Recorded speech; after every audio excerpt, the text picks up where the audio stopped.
Assalamu alaykum aziz vatanimiz Sharq Turkiston yoki Uyg'uristonning ichi va sirtidagi barliq aziz Uyg'ur qarindoshlarim. Xitoy viloyatining az qoldi nomli programmamning 11 qismiga xush keldinglar. Men Gulshan Abduqodir, Kanadaninki Toronto shahrida yashayman. Oldi bilan hammalarning ro'za itinglarga muborak bo'lsin. Biz Toronto jamoati bo'lishibdimiz bilan yakshanba kuni deganda Uyg'ur jamoatining Torontoda qaqqan qo'zg'i Uyg'ur jamisi ya'ni Uyg'ur uyi da yetnamsini o'qiymiz. Inshaalloh ulug' Alloh bizni kelar yili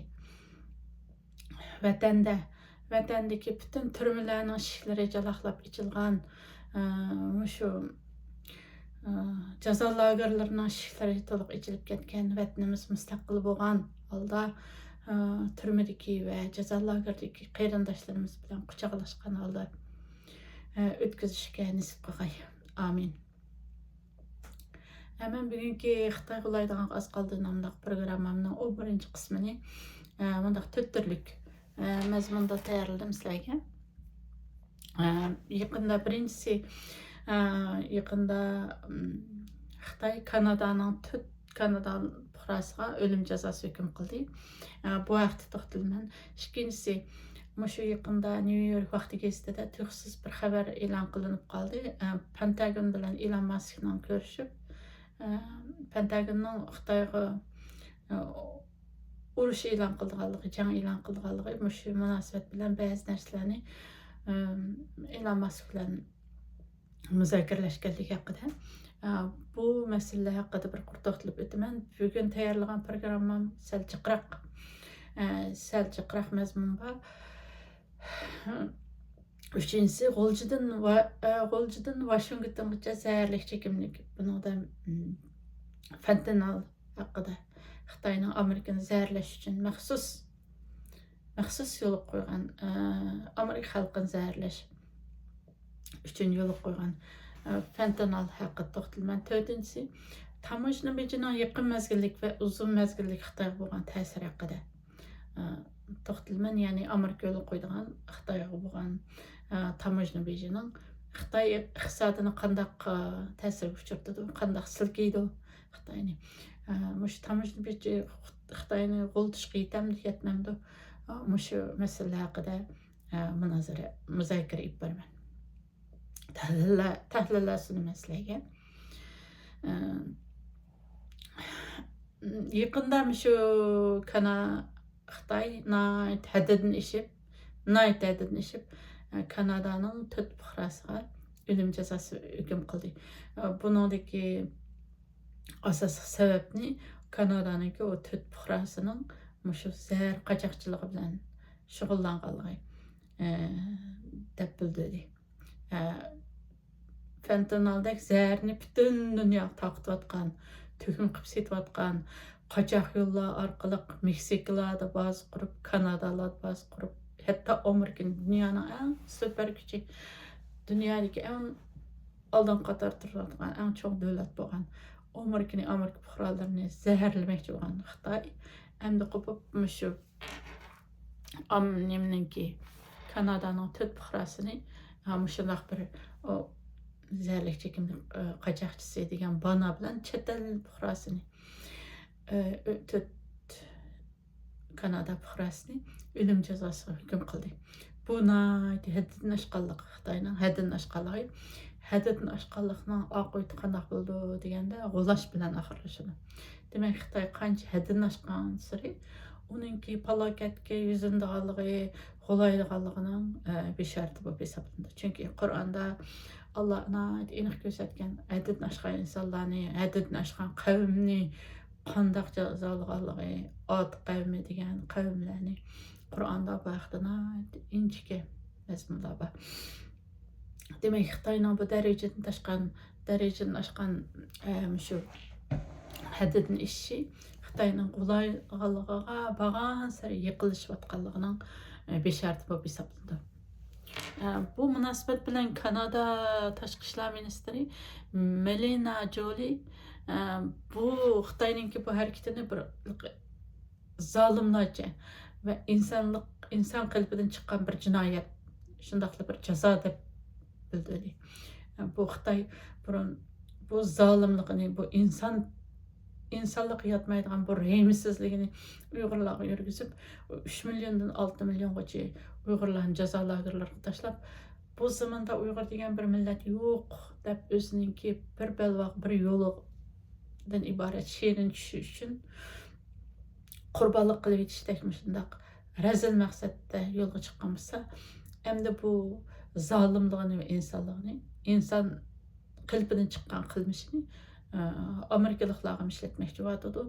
Dunyo buning bilan bu Xitoyning 4 Kanadalik Uyg'urga, Kanada vatandoshiga o'lim jazosi hukm qilganligidan dunyo yana Xitoyning qanchalik bir badbashara, rahimsiz bir diktator kommunist hokimiyat ekanligini tanib ketgan bo'ldi. Demak, Kanada tashqi ishlar ministri Melanie Joly Xitoyning bu qilmishini zolimlarcha va insonlikqa qarshi bir qilmish deb nihoyat qattiq aybladi.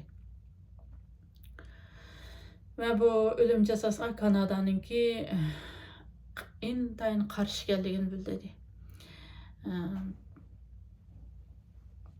Bu ondan keyin mushu Xitoyning qo'lidagi mush 4 Kanadalikning darhol qo'yib berishini Xitoyninki talab qildi. Onundan boshqa xalqaro tashkilotlar, xalqarodagi medialar, xalqaro axborot vositalari bu Xitoyning razil qilmishiga qandaq bir javob qaytarganligiga qarab boqayli. Bu xil Xitoyninki 4 Kanada vatandoshiga o'lim jazosi berganligi xalqarodagi barliq medialarning, barliq axborot vositalarining jiddiy diqqatini chekdi. Hem bu haqda nurg'ulg'an maqolalar yozildi. Amnesty International, ya'ni xalqaro kechirim tashkiloti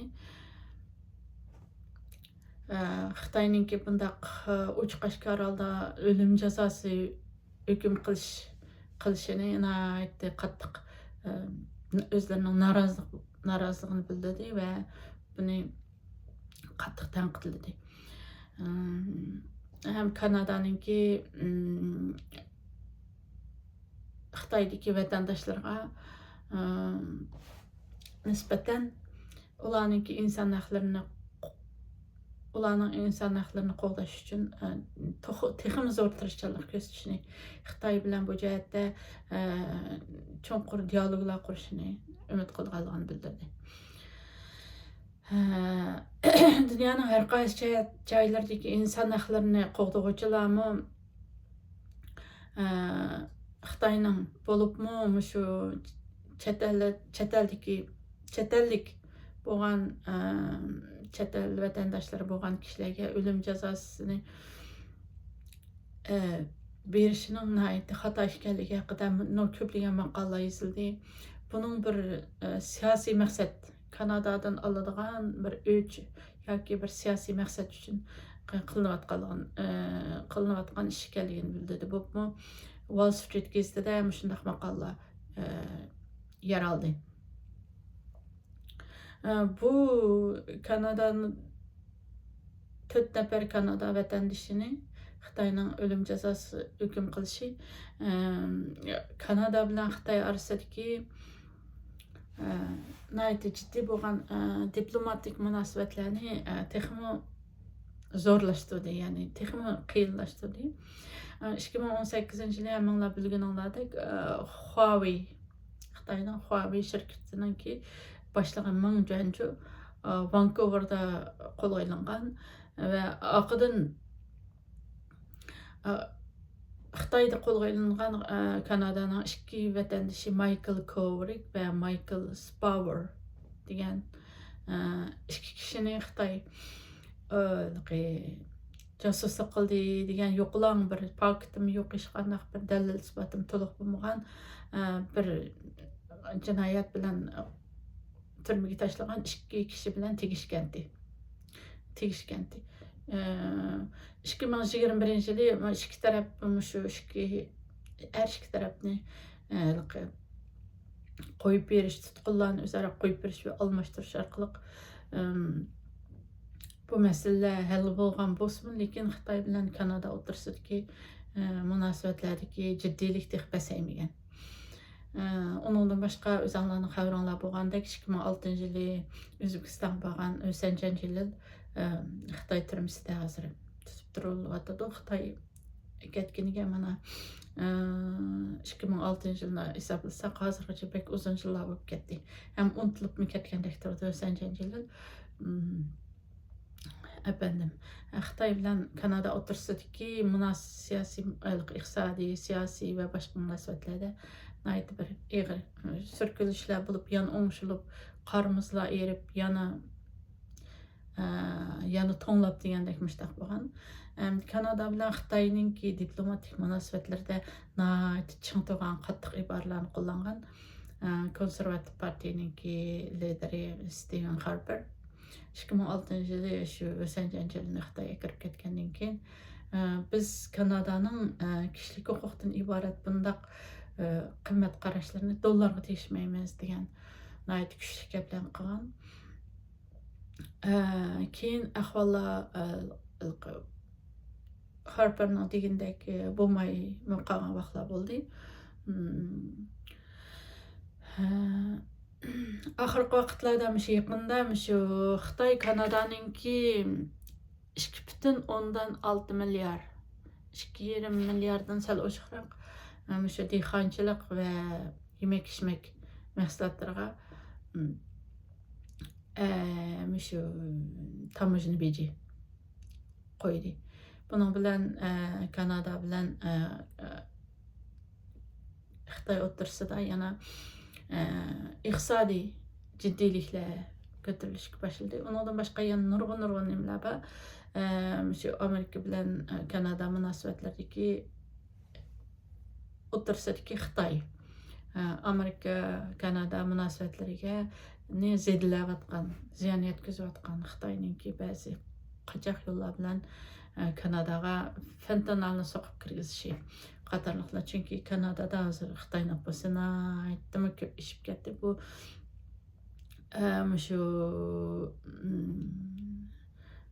100 yillar avval Xitoylar temir yo'l yasaymiz degan bano bilan az Xitoy nima kelibdi ekan, Vancouver taraflarga temir yo'l yasagani. Aşılar köpüyüp her xil yo'llar bilan, her xil o'quvchi almashtirish yo'llari va ko'chman bo'lish qatorliq yo'llar bilan kelib hozir Xitoy Vancouver nimada Kanadada eng cho'ng nüfus bo'lib, Kanadada Xitoy ta'siri yuksalishga boshladi. Bu haqda men ayrim bir program ishlayman, Xudoyim bilsa. Bugun shunchalik to'xtalib turay bu haqda. İkincisi, ama o'tgan hafta tushsizlar New York Times gezdi, New York vaqti gezdi-de. Yaqinda o'zinglar bilsa, Elon Musk Pentagon Amerikadagi Pentagon Elon Musk bilan ko'rishgan.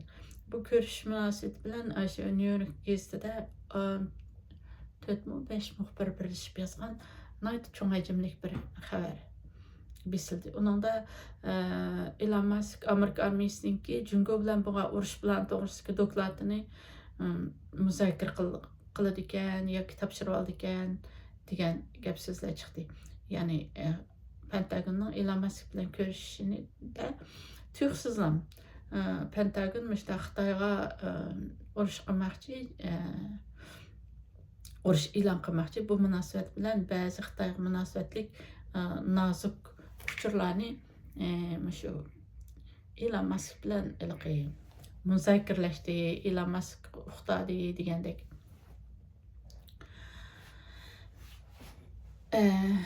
bir xabar chiqdi. Ham xabarda yana Elon Muskninki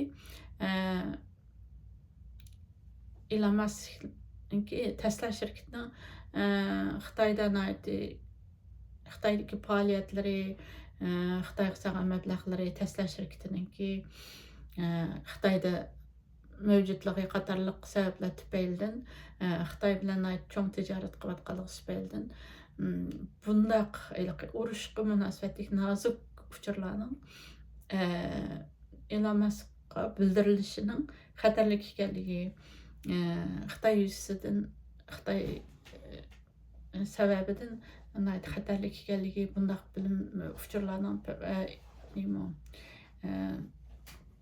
shu davlat mudofaasiga munosabatli armiya urushga munosabatli shunday uchurlarning Elon Musk'a bildirilmasligi kerakligi, chunki Xitoy bilan cho'ng Tesla şirketi orqali cho'ng savdo tijorat qilayotganligi haqida andishalari bildirildi bu nimada New York vaqti kezdida. Ertesi ondan başqa Trump ve Amerika prezidenti Trump bu New York gezitining bu xabarning yolg'on ekanligini bildirdi. Niminki Pentagonning ham Amerika hukumatining Elon Musk bilan Xitoyga munosabatli har qanday bir urush uchurlarining Elon Musk'a uqtirilmaydiganligi Xitoy bilan bo'lgan cho'ng bir tijorat qilayotgan bir tijorat odamiga bundaq davlatning maxfiyatligiga munosabatli urush maxfiyatligiga munosabatli narsalarning hargizmi Elon Musk'a bildirilmaydiganligi bundan bir yolg'on xabar ekanligini dalilladi Prezident Trump. Onun başqa Amerikanınki Müdafiə Ministri, Dövlət Müdafiə Ministri Pete Hegseth degan kishimi Elon Musk'ning Pentagonga qilgan ziyoratiningki yangiliklar, fan texnik yangiliklari, ishlab chiqarish kuchi, undan boshqa texnik ilg'or bo'lgan shu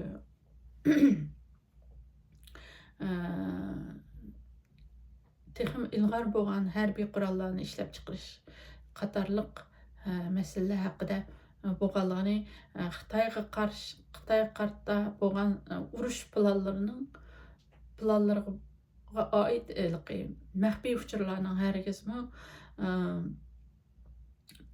Elon Musk'a bildirilmaganligini e'lon qildi.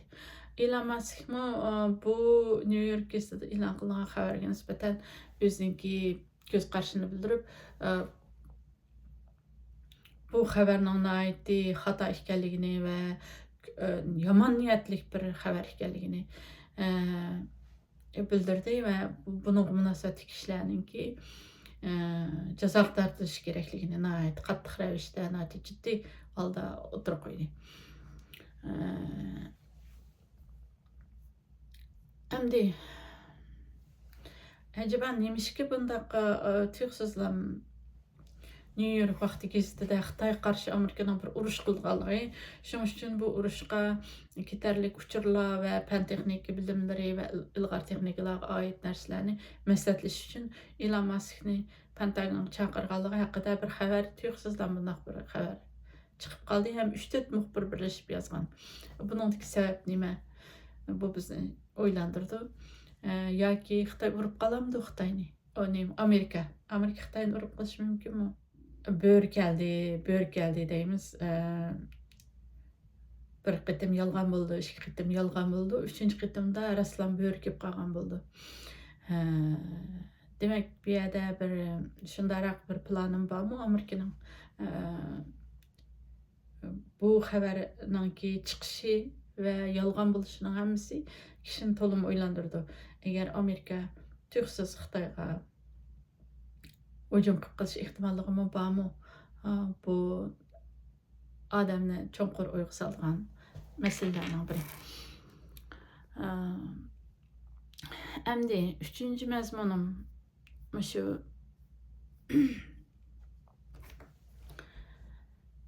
Amerikani zaharlayotgan fentanil. Ninki Amerikani Xitoy fentanal orqali qanchalik zaharli. Bu temaga kirishdan burun buningdan 28 yil burungi G'uljidagi 5 fevral G'ulji inqilobi haqida bir qor ko'z yugurtib chiqishimizga to'g'ri keldi. Nihoyat qisqa. 28 yil avval G'uljini mushtaq zahar patirib qo'yib Xitoy G'ulji yoshlarni zaharlab nihoyat cho'ng zahar bilan qarshi faoliyat harakatni bo'lgandi. Uyg'urlar tipirlab mana shu zaharlayotidi, Xitoy zaharlayotidi, butun Uyg'ur xalqini, butun G'ulji xalqini zaharlayotidi, yoshlarni zaharlayotidi deb ketibmi, ovozimizni chiqaramagandik. Ham bugungi kunga oradan 28 yil vaqt o'tgan bugungi kunda Xitoy G'ulji shahridan toki shu Amerikaga so'zilgan bir cho'ng zaharli chekimlik zaharlashdan iborat, insonlarni zaharlashdan iborat shunday cho'ng bir strategiyasi orqali ayni zamanda Uyg'urlarga qo'llangan, G'ulji xalqiga qo'llangan bu taktikani hozir Amerikaga qo'llanadi. Amerikaga bu taktikani qo'llangandan keyin Amerika xalqi uyg'onyapti, Uyg'urlarni endi turyapti. Bu Xitoy Amerikadek shunday kuchli bir dunyoga hujum qilayotgan bir davlatni zaharlaydigan yerga yetganda o'zining mustamlikasi ostida turayotgan Uyg'urlarni qanchalik darajada zaharlaganda deb bizning axloq bo'lganligimizni dunyo xalqiga bildiryapti. Bumi bir ilgirlash, bumi Xitoyning g'ulaydiganligiga oz qolganligi, dunyo xalqining Xitoyning mohiyatini to'nib yetishi, Uyg'urlar qilgan zaharli chekimlik orqali yo'qotish hiylalarini bilishi, bumi Xitoyning qadam-qadam, g'irishmi-g'irish, santimi-santa shu o'lashga yiqilishayotganligining bir bisharati. Bu haqda hamda 5-fevral G'ulji inqilobida shu zahardan Uyg'ur xalqini qo'g'dash, zaharli chekimlikning shu to'zg'idan qutulish uchun o'rnidan dast turib Xitoy bilan qurolli kurash qilgan, namoyishlarni qilgan va bu yo'l shehid bo'lgan barliq shehidlarimizga, barliq kurashchilarimizga Allohdan jannatda firdavslar tilayman.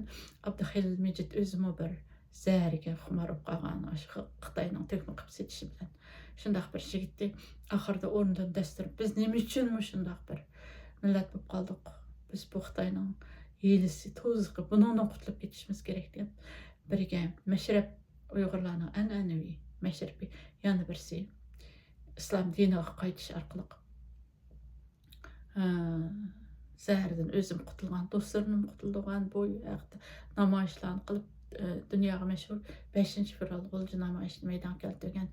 Bu yo'lda uningdagi nurg'ulg'an diniy olimlarimiz, ma'rifatparvar tijoratchilar, pullarni ayamay tashlagan diniy zotlar, Qaradongdagi, G'uljidagi Qaradongdagi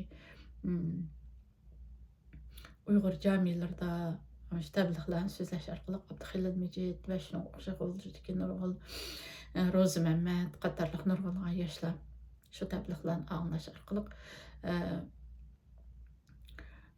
o'rnidan dast turgan bugun men bu programmam orqali shehid bo'lgan, shundan keyin Xitoyning qor tutqun orqali shehid bo'lgan barliq diniy zotlarimizga, shehidlarimizga, ilg'or ziyolilarimizga va ma'rifatparvar beyg'am boylarimizga oliy ehtiromlarimni bildiraman. Ular millatni bu zahardan qutuldirib, Xitoyning bu rayim qonxo'r Xitoyningki, jallod Xitoyning bu rayimsiz Uyg'urlarni zaharlash orqali yo'q qilish hiylasini Uyg'urlarni qutuldirib qolish uchun nihoyat zo'r tuhfalarni qo'shdi. Mana shehidlarimizning ruhi shod bo'lsin. Dunyo hozir dunyoni zaharlayotdi, Amerikani zaharlayotdi Xitoy. Temam sal chatnab ketib qoldim. Endi asli temamga qaytib kelsak.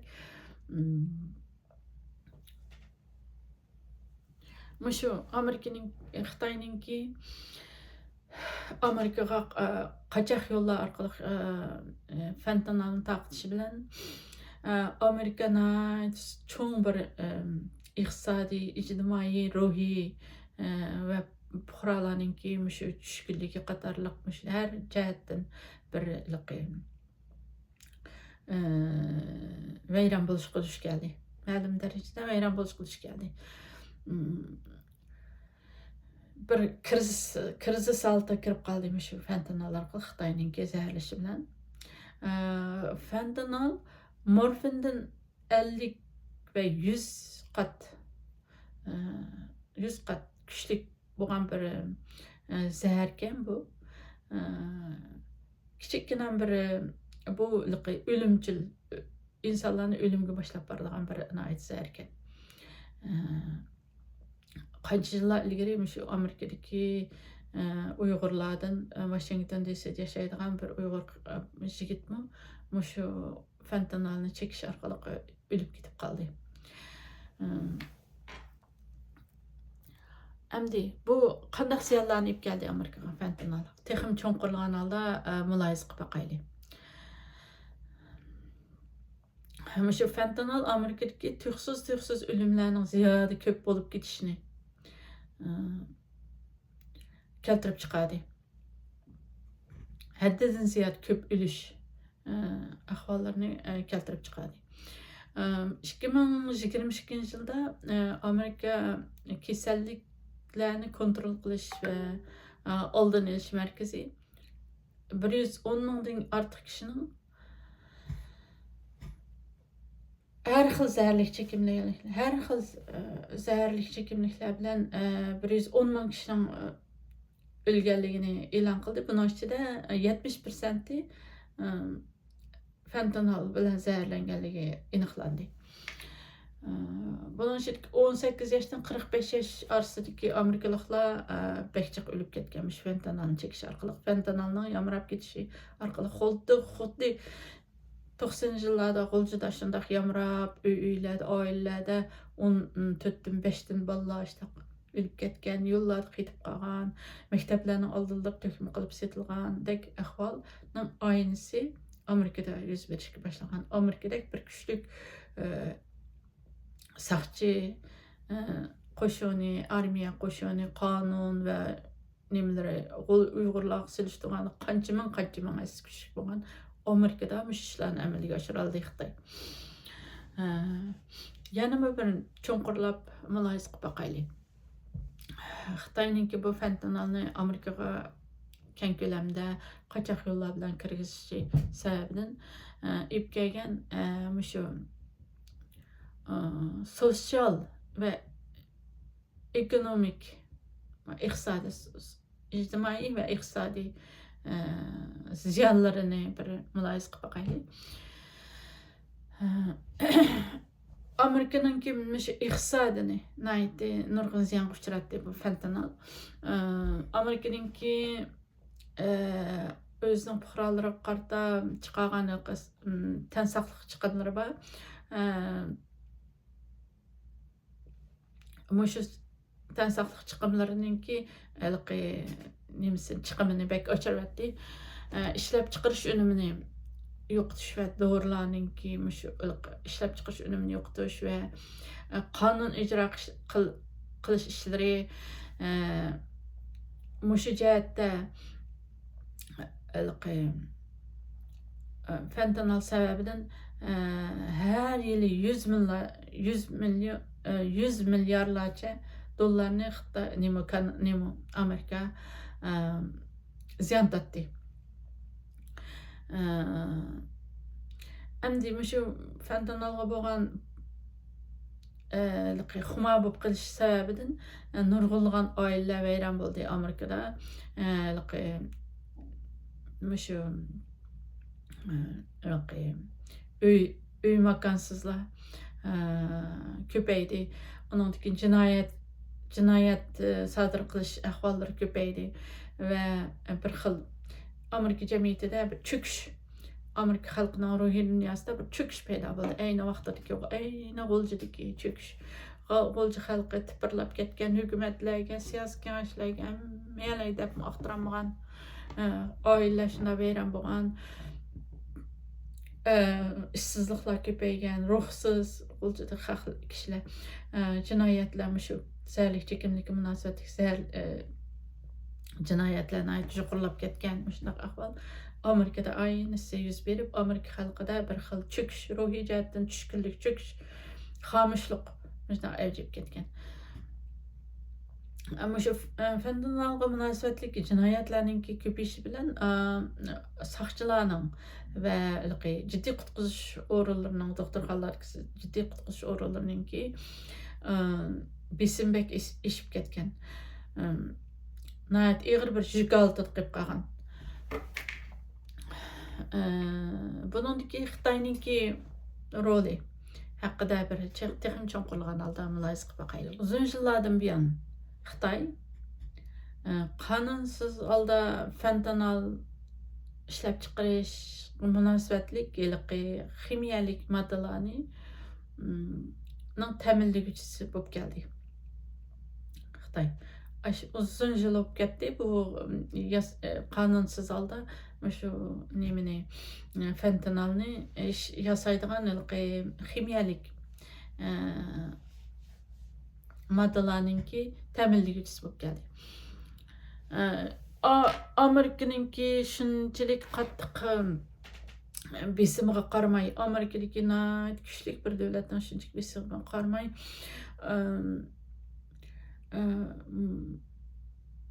Xitoy şu Meksikada bir tarafi Meksikada yana bir tarafi Kanadadan qurshab turib fentanalni qochoq yo'llar bilan shu Amerikaga kirgizgan.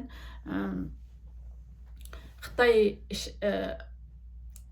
shunchalik Amerikaning besimiga qaramay Xitoydagi shu fentanal ishlab chiqaruvchilar Meksikadagi karteller deydigan bir mafiya guruhlar bilan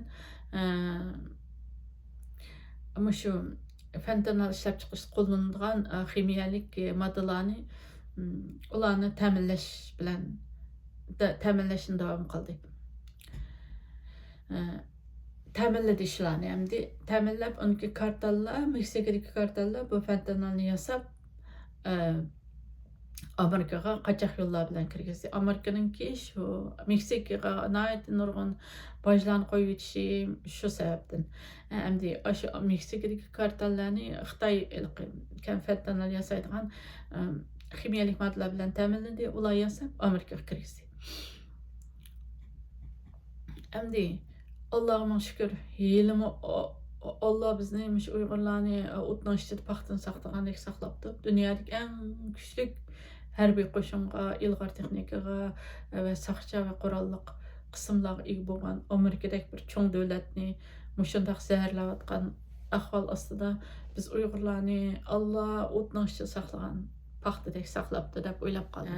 Amerika yana shu zaharlik chekimlik bilan kurash qilish idorasi qatorliq idoralarni saqchi ve askeri qismlarda shundoq zaharlik chekimliklar bilan kurash qilish idoralarini qurib, ondan keyin shu Amerikada fentanal taqtadigan fentanalni yushirin holda taqtadigan guruhlarni, to'rlarni, zanjirsimon bog'larni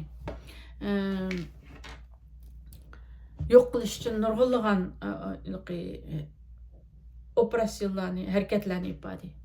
Ciddi holatdagi bostirish harakatlarini, hujum harakatlarini ifade. Biden vaqtida, Biden prezident bo'lgan vaqtida Xitoy bilan bo'lgan nurg'unlagan diplomatik ko'rishishlarda shu fentanal ishlab chiqarishga oid ximiyalik moddalarni Meksika qatorliq davlatlarga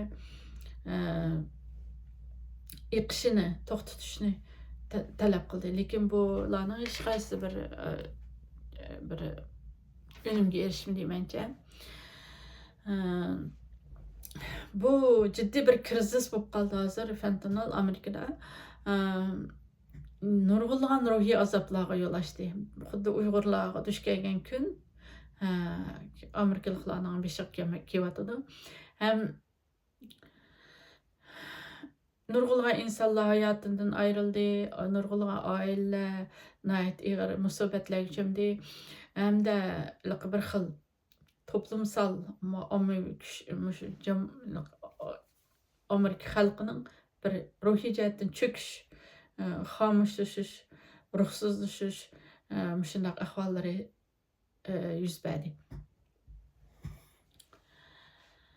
Amerika hükümeti bu fentanyl haqida ciddi bir hərəkət etdi hazır. Bu Trump hükümeti Trump prezident bo'lgandan keyin endi o kuni qarsam shu WhatsApp to'plarida bir uchur diqqatimni chekib qoldi. Bir kishi shundoq debdi. Bir qarindoshimiz shu WhatsApp to'plarida Amerika shu fentanyl sababidan Amerikani zaharlaganligi, Xitoyning Amerikani zaharlaganligi sababidan Xitoyga tuyuqsiz urush ichib qilish mumkin. Iroq urushi mezgilida Iroqda yadro qurollari bor deganni bana qilib turib, Iroqni qattiq urayotgan. Endi shu fentanylmi Amerikaniki Xitoyni urib o'tishligiga bir sabab bo'lib qolishi mumkin degan bir gumoniy qarashini o'tirib qo'yibdi. Buni New York gazetida e'lon qilingan yuqorida men deb o'tgan maqola bilan birlashtirib tahlil qilgan vaqtimizda. Ertasi bu xabarning yana xato degan yolg'on deb e'lon qilinganliklar qatorliq ahvollarni birlashtirib tahlil qilgan vaqtimizda shundoq bir o'yinning bog'liqini fentanyl sababidan Xitoyni urib o'tish o'yiniga bog'liqini jazmlashtira olamiz deb o'ylayman. Xitoy bu nuqtada o'tgan programmalarimda deb o'tib ketgan Angliyaning 1898-yilda shu atroflarda Angliyaning Apyun bilan Xitoyni zaharlagan va Apyun urushiga sabab bo'lgan. Undan keyin Omen va Shanganlarni 100 yillik ijara olishga sabab bo'lgan ishlarning aynisini hozir shu Uyg'urlar qo'llandi. Uyg'urlardan keyin Amerika xalqi qo'llandi. Uyg'urlar bunga qattiq jonlari bilan, mollari bilan qarshi turib, nurg'ulg'an shehidlarni berdi. Bu haqda 5-fevral G'ulji inqilobi haqida bildiganlarimizdan bekchiq. Bu haqda yana nurg'ulg'an sirlar vatanimiz mustaqil bo'lganda ichildi deb o'ylayman. Endi programmamninki oxirgi qismlariga kelib qoldik. Bu qismda asosan shu Amerika Xitoyga berayotgan tamoshni beji o yaqinda yana 10%, 10%dan 15%dan aşağı qo'shib beryotdi. Bu bajlarninki Xitoyga bo'lgan qanday ta'sir ko'rsatadi? Masalan, Xitoy ulab ketamdi va Xitoyni tavirtib qo'yamdi va Xitoyni bir silkishtirib qo'yamdi. Amerika izchil holda shu Xitoyga qarshi tamoshni bejini yükseltib beryotdi. Donald Trump ikkinchi qatam prezident bo'lib saylangandan keyin Xitoyga ham tamoshni beji qo'ydi. Bu tamoshni bajlari Xitoyninki umum ahvoliga qanday ta'sir ko'rsatadi? Xitoyni qo'ltib etalamdi, Xitoyni silkishtirib qo'yamdi, yo tavirtib qo'yamdi, qanday bir natija kelib chiqadi. Bu haqda Xitoyninki qisqa mezgillik va uzun mezgillik Xitoyga bo'lgan ta'siri bu bajlarning haqida bir mulohaza qilib o'taylik. Endi Xitoyni o'zinglar bilsizlar, endi Xitoyninki ishki bozorlari bek cho'ng bozor. Xitoyning cho'ng dunyodagi birinchi nomerliq, eng ko'p nüfus jihatda birinchi o'rin turadigan bir davlat 1,4 milliard nüfusga ega. Unda bo'lganlik uchun buning ishki bozorlari bek cho'ng ishki ahvoli. Shuning uchun bu baj Amerika qo'yayotgan bu bajlar qisqa muddat ichida Xitoyni g'ulchishga yetmaydi. Ammo Xitoyni nayta nurg'un ziyonlarga uchratishi mumkin. Bu haqda bir mulohaza qilib boqaylik.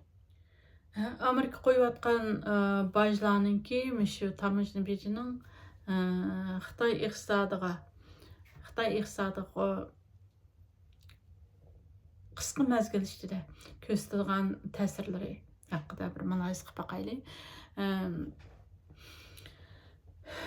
Xitoyninki tashqi perevodida, eksportida intayin cho'ng tushish bo'ldi, cho'kish bo'ldi. Amerika Xitoyninki eng cho'ng tijorat sheriklaridan biri. Xitoy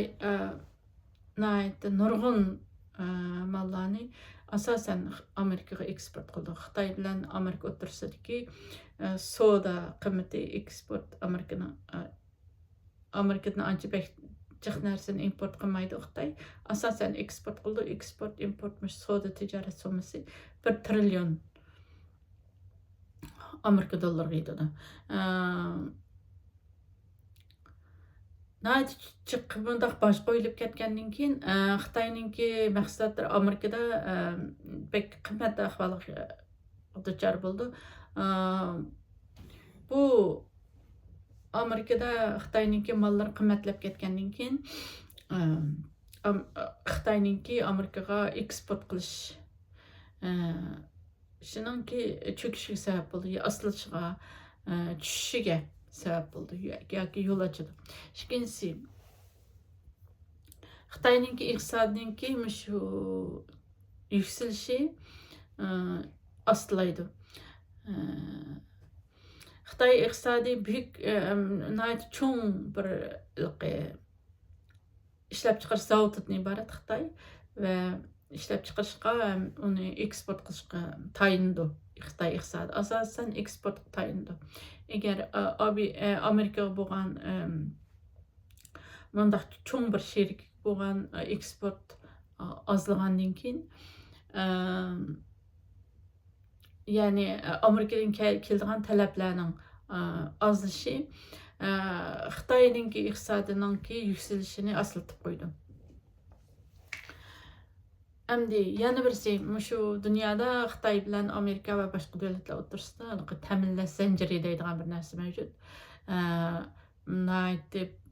Nurg'un Xitoy shirkatlari Amerikadan keladigan zakazlarga, mal do'g'var qilishlarga muhtoj holatda turdi. Qarab turibdi, qachon Amerika bizga bir mal zakaz qilib, mal do'g'var qilamiz deb shu Amerikaninki zakaz qilishiga bog'liq. Agar Amerikaning shirkatlari Xitoydan mal olishni to'xtatib, mal ishlab chiqarishini va mal olishini Vyetnam, Hindiston va yoki Meksika qatorliq davlatlarga qaydirgan vaqtida, burgan vaqtida Xitoy muqim bo'lgan bir bozordan ayrilib qolgan bo'ldi. Amerikadan iborat kuchli bir bozordan ayrilib qolgan bo'ldi. Bu albatta Xitoyning iqtisodiga zo'r ta'sir ko'rsatdi. Yana birisi Amerikaninki bundaq bojlarni ig'ir qo'yib o'tishi ham sababidan Xitoy mollarininki Amerikadagi qiymatining oshib ketishi sababidan Amerika Xitoydan mal olmagan vaqtida ishsizlik bek oshib ketadi Xitoyda. Shu eksport qilish jihatdagi eksportning tuvallishi bilan Xitoydagi nurg'ulg'an fabrikalar, zavodlar taqilib ketishi mumkin. Ishsizlikning ishiga nurg'un ishsizlikning ishiga sabab bo'ldi. Bu Xitoydagi nurg'ulg'an ishsizlikning ko'payishi bilan huzursizliklarga, Xitoy ekonomisining cho'kishiga sabab bo'lishi mumkin. Chunki Xitoy naposi nurg'un ko'p bo'lgandan keyin ishsizlik sababidan Xitoy hozir shu ahvolga duchor bo'lgan Xitoy ishki jihatdan nurg'un egashma masalalar kelib chiqishi ishsizlik sababidan nurg'un Xitoylar yalang'och qilishi va shu 19-asrning boshlaridagi ahvollarga qaytib qilishi ehtimolligi yuqori. Endi ikkinchisi Amerikaninki Xitoyga qarata bosh qo'yishininki uzun mezgillik Xitoyga bo'lgan ta'sirlari qanday? Xitoy bundaq uzun mezgil Amerika bundaq bojlarni qo'yib olgandan keyin ichki bozorlarga yuzlanishi mumkin. Ammo bu asta va qiyin bo'lgan bir nima. Qiyin bir ahvol, masalan, Xitoy ichki bozorlarga yuzlangan vaqtida buning qarta yo'l ichish kerak. Bu bir xil asta qiyin bo'lgan bir ahvol Xitoyga nisbatan.